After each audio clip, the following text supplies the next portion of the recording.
کل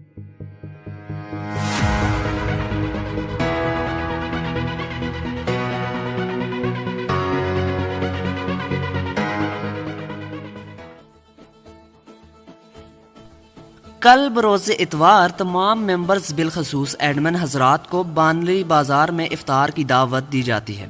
نوٹ: اپنی لکڑی کی چمچ لانا مت بھولیں۔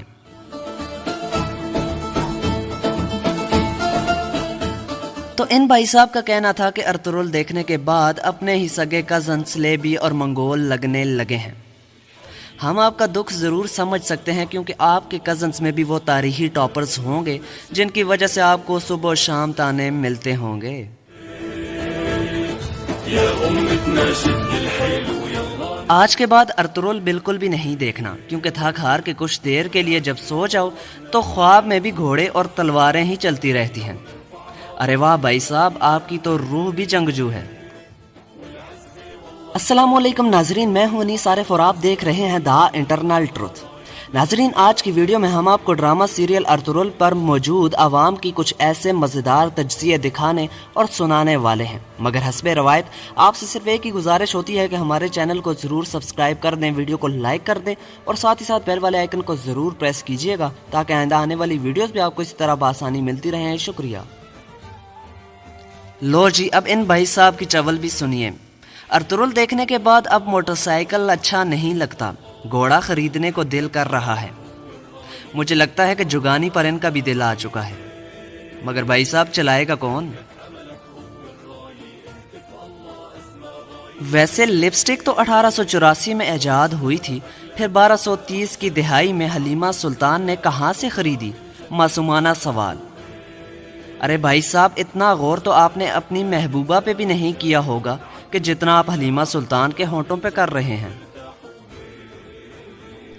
میرا خیال ہے کہ پاکستان نے ابھی تک حلیمہ سلطان کا بھائی نہیں دیکھا۔ وائے وائے، میرا خیال ہے کہ یہ پوسٹ محض پٹھانوں کے لیے اور خاص طور پر پشاور اور مردان کی عوام کے لیے کی گئی ہے، کیونکہ ان کو لوگ آتا ہوا نہیں بلکہ جاتا ہوا پسند ہے۔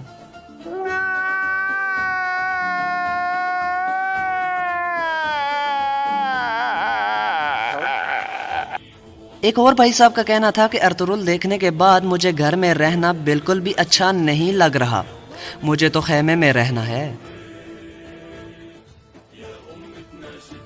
بچے تو ابھی پہلا اور دوسرا سیزن دیکھ رہے ہیں، لیجنڈ تو وہ ہیں جو ابھی کرولش عثمان کی اگلی قسط کا انتظار کر رہے ہیں۔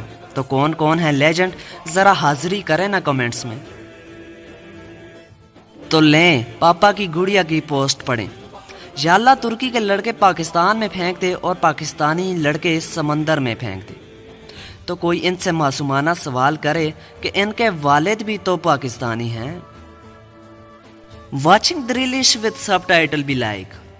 ارے ہم کو تو معلوم ہی نہیں تھا کہ ارطغرل دیکھنا آپ کی آنکھوں کے لیے ہانیکارک بھی ہو سکتا ہے۔ ان بھائی صاحب کی بھی سنیں۔ ساری رات ارطغرل دیکھنے کے بعد صبح سحری کے وقت جب بائک پہ نان لینے جاتا ہوں تو ایسا لگتا ہے جیسے گھوڑے پر بیٹھ کر قبیلے سے باہر جا رہا ہوں۔ تھوڑا تھوڑا ڈر بھی لگتا ہے کہ کہیں منگول حملہ ہی نہ کر دیں۔ ارے بھائی صاحب، آپ تو حلب کے امیر حضرت سے زیادہ ڈرپوک نکلے۔